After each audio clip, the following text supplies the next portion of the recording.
il y a aussi des plugins qui permettent d'extraire en masse les contenus qu'on a publiés, en fait, et qu'on pourra aussi utiliser, en fait, pour faire après, tout à fait en aval du cycle, faire de l'analyse grâce à de l'intelligence artificielle. Et c'est ce que je voudrais vous montrer en seulement 15 minutes, parce que là, je vois, il reste quand même pas beaucoup de temps. Je vais vous montrer ça quand même. Voilà, je reviens quand même sur la page d'accueil du site, si on y revient tout à l'heure. Alors, là maintenant, ce que je vais vous montrer, ce sont des outils pour analyser, imaginons par exemple un corpus de veille qui serait au bout d'un an, par exemple. Voilà ce qu'on peut faire. Alors, je vais vous montrer un outil qui se télécharge, il n'est pas en ligne, ça s'appelle Earthings Publish or Perish. Et en gros, ça, c'est une chercheuse américaine qui vous propose de télécharger. Par exemple, là, moi, j'ai pris Google Scholar, donc qui est le Google pour toute la littérature scientifique et professionnelle. Et donc, regardez, si je tape Archi, alors là, il me demande de prouver que je ne suis pas un robot. Ah, c'est pénible, je suis obligé de dire où sont les ponts. Les voilà. Donc là, en fait, je travaille pour Google. Voilà, je ne suis pas un robot. Et donc là, vous voyez, là, il va me crawler, vous voyez, très rapidement, quand même, 428 articles qui ont Archi dans le titre. J'ai pris un truc quand même assez basique, parce qu'on peut télécharger comme ça des milliers, mais je me suis dit ça prendrait trop de temps. Donc voilà, dans toute la littérature scientifique et professionnelle, quand est-ce qu'il y a Archi dans les mots du titre? Donc, vous voyez, je l'ai crawlé, ce contenu qui sert pour faire de la bibliographie pour les chercheurs, mais qui peut nous servir pour nous. Je sélectionne tous ces trucs, je fais bouton droit de la souris et j'enregistre les contenus au format RIS. C'est le format qui est notamment utilisé par EndNote. Donc, je vais enregistrer ça sur mon bureau dans ADEBD. Alors, bon, on saura que je ne lui donne pas de nom. On saura qu'il s'appelle comme ça. Hop, enregistrer. Voilà, donc ça c'est fait, j'ai plus besoin du coup de ce logiciel. Et dorénavant, je vais aller sur un outil qui est en ligne qui s'appelle Cortext. Donc il suffit juste de créer un compte. Là, je vais créer un projet. Alors, je vais vite quand même. Mais c'est vraiment pour vous montrer que l'intelligence artificielle, c'est très facile. Voici mon projet. Alors attendez. Je vais peut-être pas tout prendre, je vais juste faire un corpus, parce que j'en ai déjà téléchargé un petit peu sur le même sujet, sur le bureau. Alors oui, on est là, tac. Voilà. Alors, il est nécessaire de prendre des formats zippés. Donc là, ouais, effectivement, les autres, je les ai pas zippés. C'est des contenus d'Europress là que j'ai téléchargé aussi. Là, c'est le contenu qu'on vient de télécharger depuis Google Scholar, mais je l'ai pas zippé. Et donc celui-là, je l'ai zippé. Ça vient d'un outil de découverte qui s'appelle EBSCO Discovery System, donc que j'ai récupéré par le boulot. Donc voilà, j'upload ce fichier, mais j'aurais pu très bien, si j'avais zippé, uploader l'autre. Donc, je vais vous montrer un corpus que j'ai déjà téléchargé, par exemple, sur le grand débat. Vous voyez, c'était impossible de lire en fait tous ces contenus qui venaient du grand débat. Donc, alors attendez, je vais tout supprimer ce que j'avais fait avant pour vraiment vous remontrer en temps réel tout ce qu'on peut faire en fait. Tac. Bon, ça va, j'avais pas fait trop de trucs. Donc voilà, j'avais donc téléchargé le corpus du grand débat, donc qui est vraiment hyper volumineux. Aucun être humain est capable de lire tout ce qui a été écrit par les citoyens. Je vous rappelle un peu le contexte, c'était, vous voyez, après un peu les gilets jaunes, on avait fait demander aux citoyens de s'exprimer sur ce qui allait pas dans le pays, en fait. Voilà, et pour faire des propositions. Donc voilà, on est à cette étape-là. Donc là, une fois qu'on est là, voilà ce qu'on va lui demander. Alors, il y a plein de scripts qu'on peut jouer, mais là, je vais lui demander de m'extraire les concepts à l'intérieur de ce corpus, qui est le grand débat. Donc, je lui dis que là, il reconnaît, vous voyez, les champs, en fait, les champs du contenu. Et donc là, en fait, je vais lui dire d'aller sur des questions. Vous voyez, c'est différentes questions qui sont dans le grand débat. En qui faites-vous le plus confiance pour vous représenter dans la société et pourquoi? C'était différentes questions. Donc ça correspond à des champs finalement. Que faudrait-il faire aujourd'hui pour mieux associer les citoyens? Bon, on va prendre, et on va peut-être pas tout prendre. On va en prendre qu'un, parce que comme ça ira plus vite. D'accord? Donc voilà, je me dis, je vais prendre que tous les contenus que les citoyens ont mis, donc que faudrait-il faire aujourd'hui pour mieux associer les citoyens, d'accord? Je vais dire que la fréquence minimum pour que ça apparaisse dans un index que je vais créer, donc l'intelligence artificielle, par machine learning, va être capable de reconnaître des concepts. Donc là, c'est vraiment par apprentissage. Elle reconnaît des concepts. Donc, je vais lui dire qu'il faut que le concept il apparaisse au moins 3 fois pour qu'il soit dans mon index qui va se créer. Ensuite, je vais lui dire que la liste, elle doit ne pas dépasser 100. Ça ira plus vite comme ça. On est en langue française et je démarre le scénario.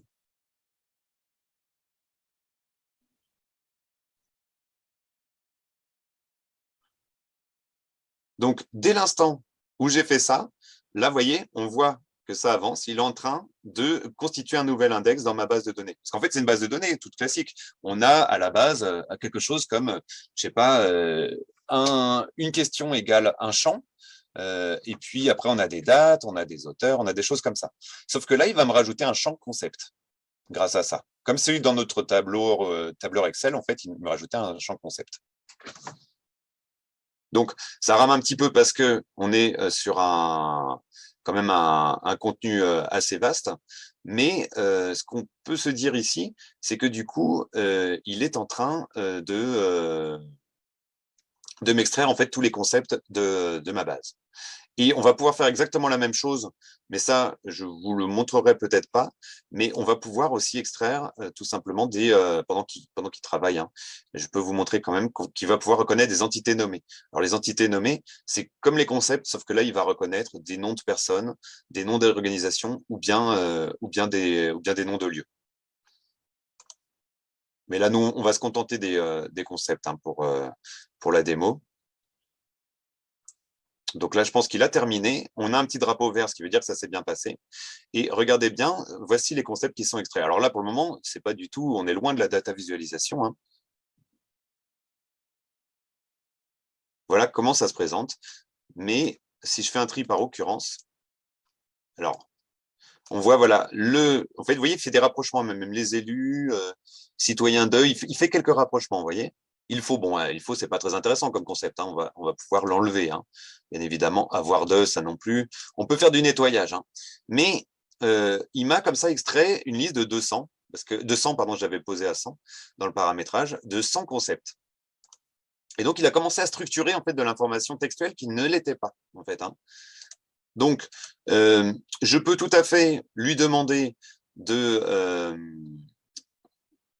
d'autres. Hein, je suis ressorti en fait. Je peux tout à fait lui demander d'extraire d'autres entités nommées hein, que celle-ci. Mais là, je vais faire quelque chose de très basique. C'est que je vais lui demander de me représenter ces concepts sous forme d'une cartographie. Donc, je choisis toujours mon corpus. Et là, on voit qu'il y a tous les champs qui sont là. Il y a des champs, vous voyez, qui sont en fait, les titres des différentes questions, en fait. Et on voit un nouveau champ qui n'apparaissait pas avant, qui est le champ terme. Donc, si je lui dis « croise-moi les termes ensemble » pour voir quelles sont les co-occurrences entre ces termes, et je peux lui demander là aussi un paramétrage à 150 nœuds. Et ça, il y a un côté un peu recette de cuisine. C'est-à-dire que c'est un peu, vous voyez, comme si on faisait de la cuisine, qu'on se dit « tiens, c'est pas assez salé ». Eh bien là, on va peut-être se dire, tiens, c'est pas assez, c'est peut-être trop détaillé, en fait. Hein. Si je suis à 300, ça va peut-être être trop détaillé, donc je vais diminuer un petit peu. Il y a un côté un peu recette de cuisine, ça marche pas complètement toujours du premier coup. Il faut souvent revenir un petit peu en arrière, mettre un peu plus de sel ou du poivre. Vous voyez, il y a un côté comme ça. Donc là, comme tout à l'heure, il est en train de mouliner. Vous voyez, c'est quand même relativement rapide, hein, quand même. Voilà. Et donc, à partir de là, je vais pouvoir, comme ça, vous montrer le réseau obtenu. Vous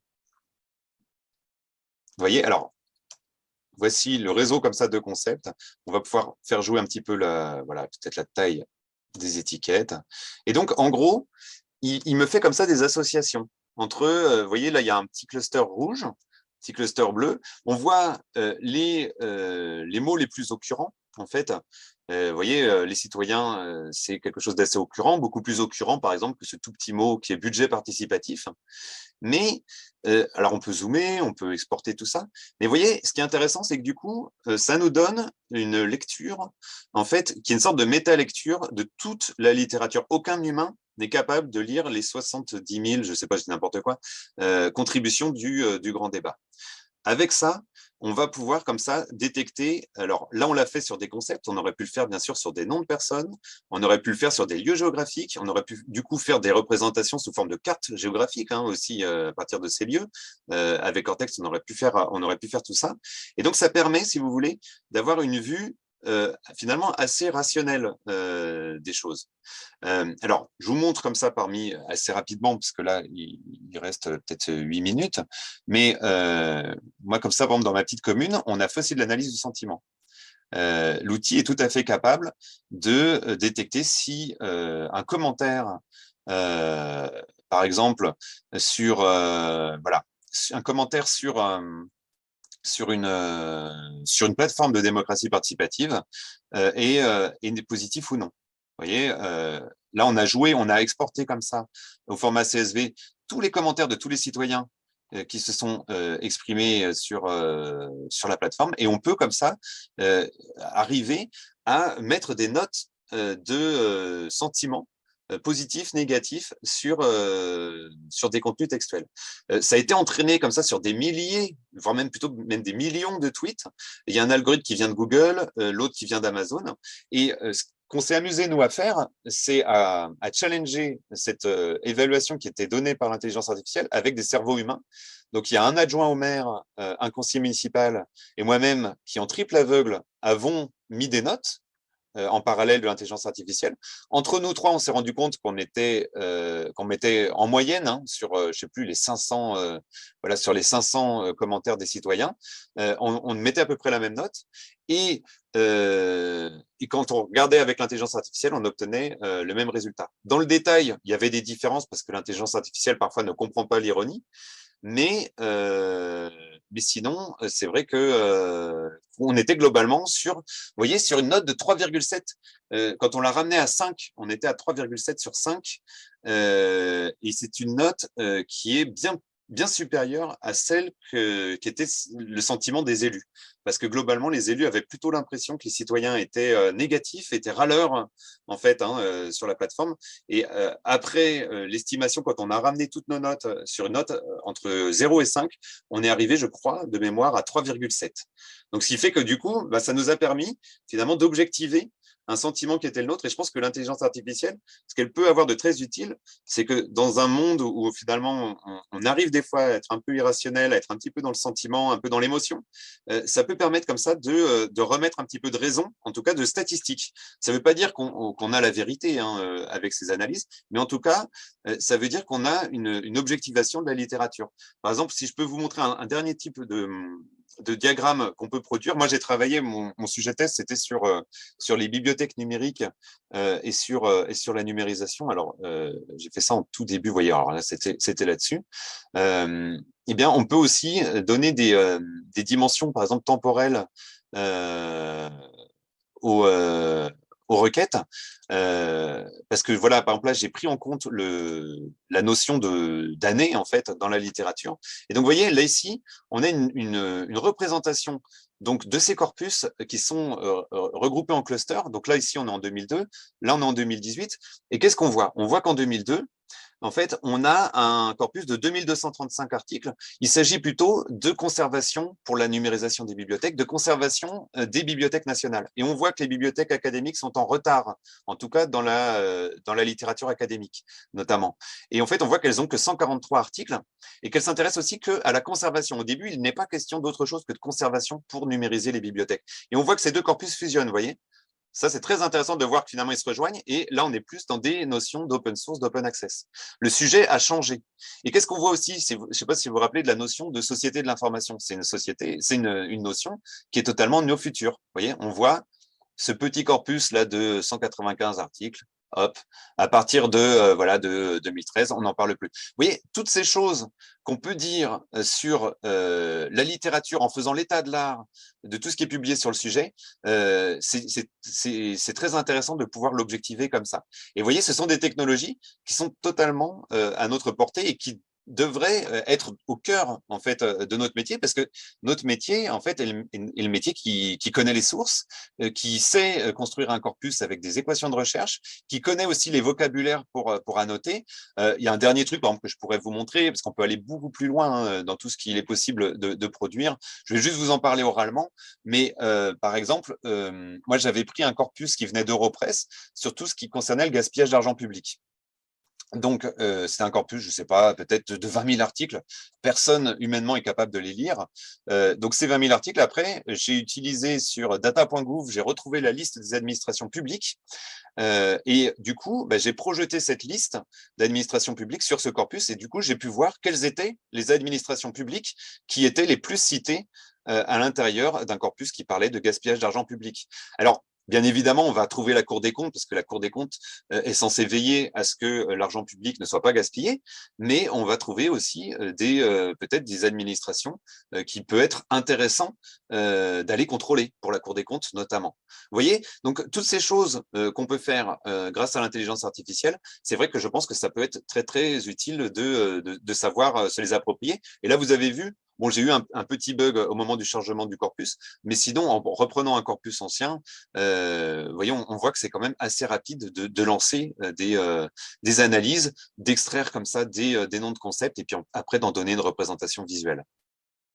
Voilà, bon, là, je pense que là, du coup, on peut peut-être passer du coup à la suite. Mais ce qui est intéressant, c'est qu'on a vu comme ça de A à Z, depuis l'automatisation de la surveillance jusqu'à sa publication sur une plateforme qui est compatible avec les smartphones, qui est assez ergonomique et qui permet d'avoir des statistiques, hein, surtout, je pense, de consultation, jusqu'à l'analyse tout à fait en aval des contenus en se faisant aider par de l'intelligence artificielle. Mais après, cette intelligence artificielle, faudra quand même faudra interpréter un petit peu tout ce qu'elle dit. Eh bien, on a vu comme ça tout le cycle de la veille avec des technologies quand même assez avancées, tout ce qu'on pouvait faire et surtout sans avoir beaucoup d'argent, parce que là, si vous voulez, on a quand même en tout un budget qui est inférieur à 100 € par an. Donc pour 100 € par an, on peut, du coup, vous voyez quand même proposer une veille avec une technologie quand même assez avancée. La seule chose qui manquerait là-dedans, c'est la limite en fait quand même de la technologie RSS, et ce serait d'avoir recours à des technologies de web crawling ou bien de RPA, de choses comme ça, c'est-à-dire de robots qui viennent visiter des pages web qui sont pas compatibles avec le RSS, des pages web pour lesquelles il y a des logins et des mots de passe, ou bien des pages web pour lesquelles les RSS sont trop faibles en termes de contenu parce que l'éditeur ne laisse voir que 2 lignes, et que donc si le mot-clé qui nous intéresse, il est au-delà des 2 lignes, on le verra pas. Mais sinon, globalement, là, je pense que avec ces technologies que je vous ai montrées, on a vraiment tout le cycle de la veille, depuis la surveillance automatisée jusqu'à l'analyse grâce à de l'intelligence artificielle, en passant par la diffusion sur une plateforme ergonomique. Voilà, donc je vous remercie. On vous remercie aussi, Mathieu, c'était très intéressant. Sans vouloir trop parler du futur, il est très vraisemblable, on a commencé à réfléchir là-dessus, que ce sujet de l'IA pour la documentation soit l'objet d'un prochain magistère. Voilà, parce que là, on a les premières lignes, juste le grand descriptif et en quoi ça peut être intéressant, utile et relativement simple d'utilisation. Mais si le sujet nous semble vraiment important, il est possible qu'on fasse appel à vous pour nous en parler dans le cadre d'un magistère propre à ce sujet-là et pas à la fin du magistère comme c'est le cas. Alors, peut-être, Benoît, est-ce que tu pourrais nous donner la parole à tout le monde? Là, je vois qu'il n'y a pas eu de questions sur le chat, mais donc on est dans le dernier quart d'heure. Si vous avez des questions, c'est le moment. Parlez-en, posez vos questions en direct. Voilà. J'entends des bruits.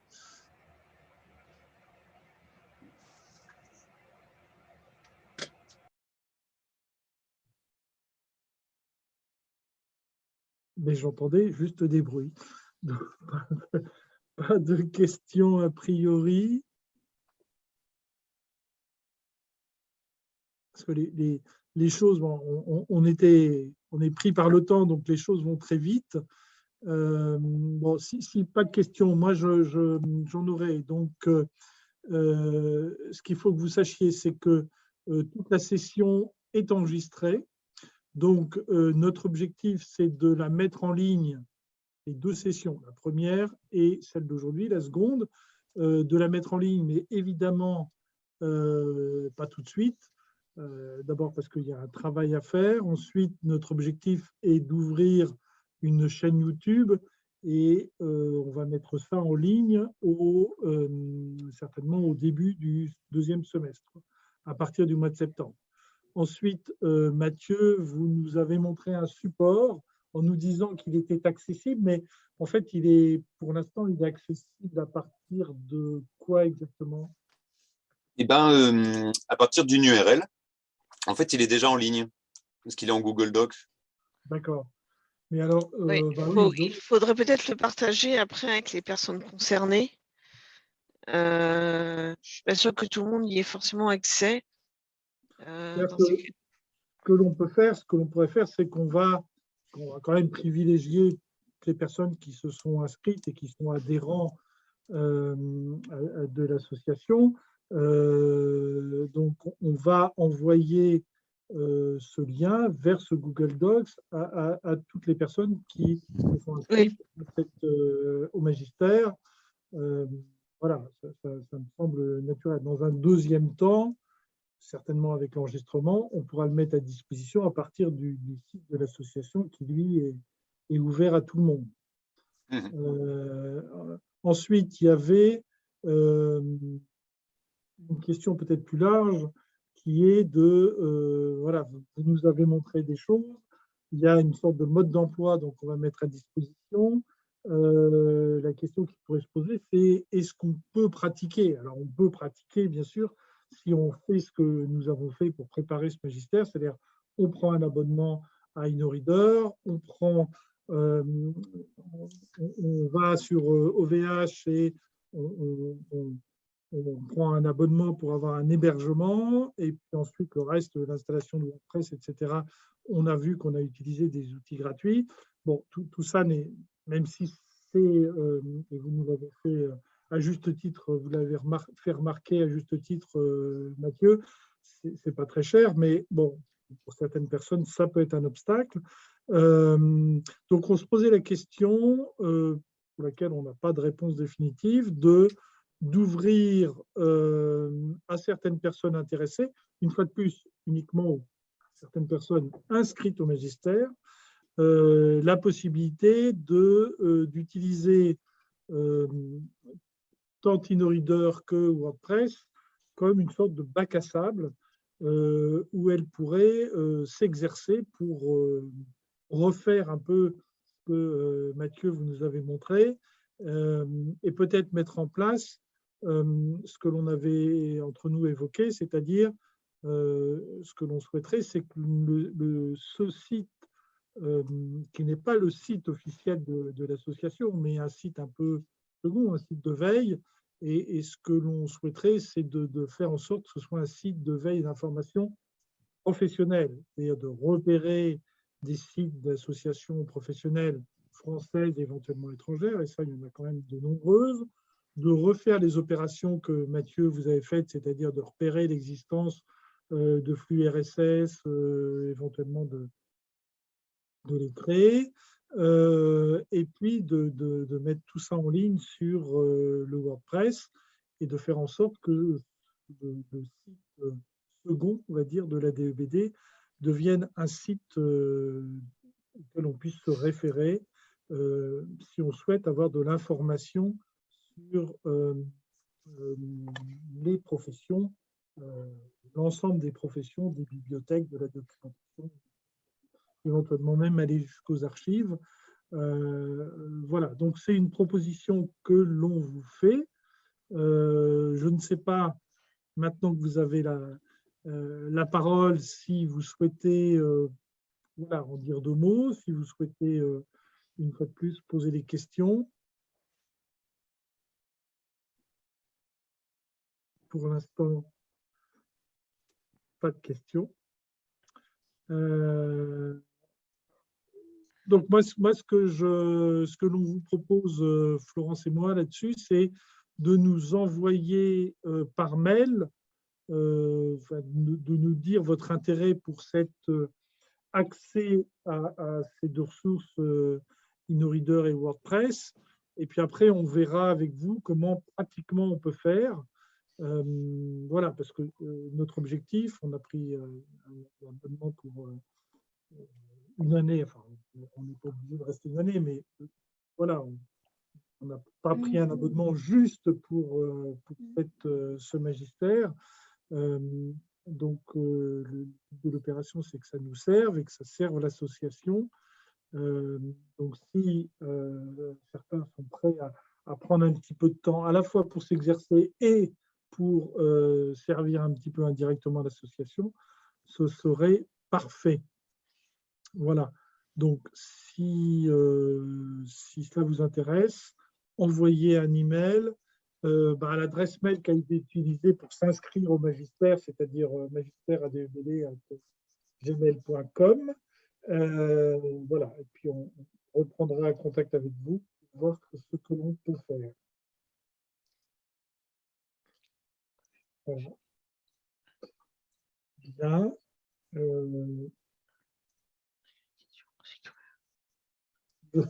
Toujours pas de...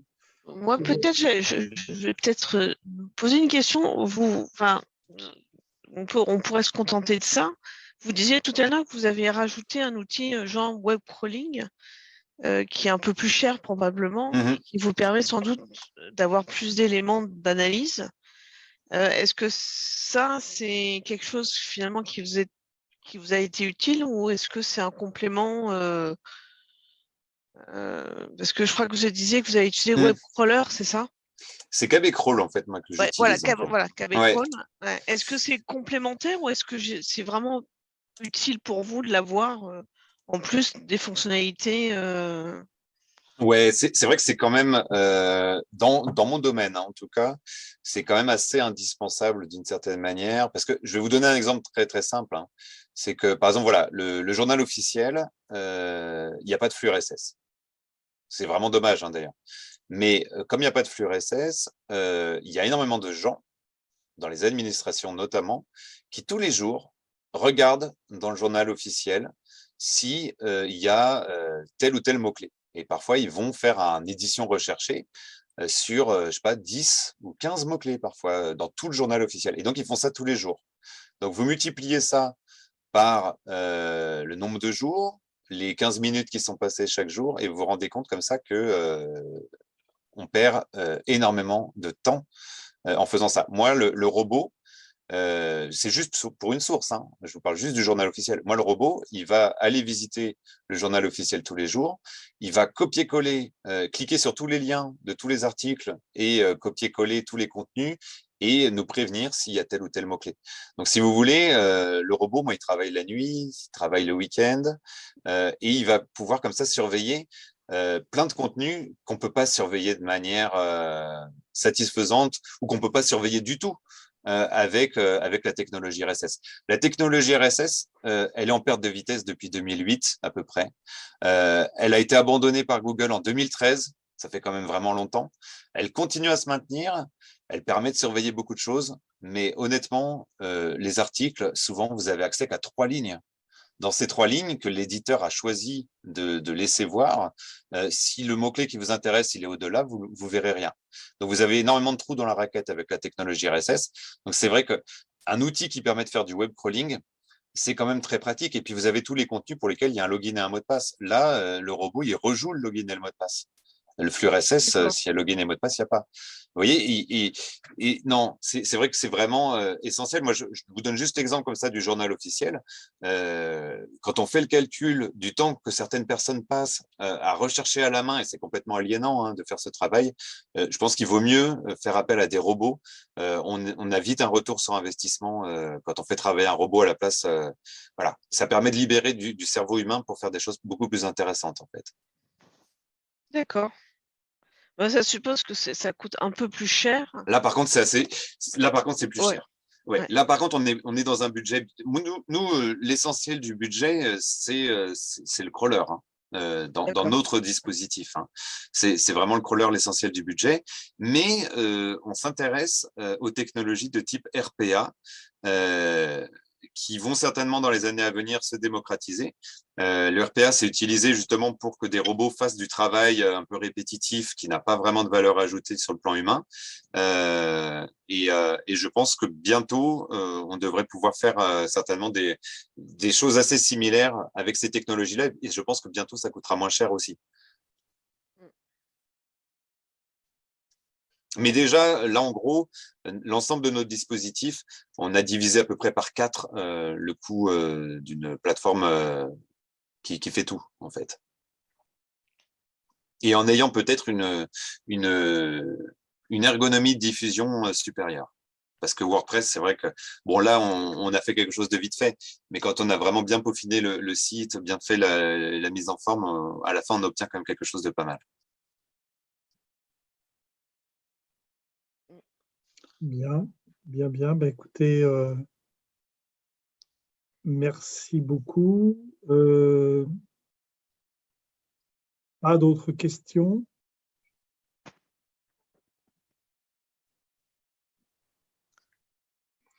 On va rendre l'antenne, comme on dit à la télé.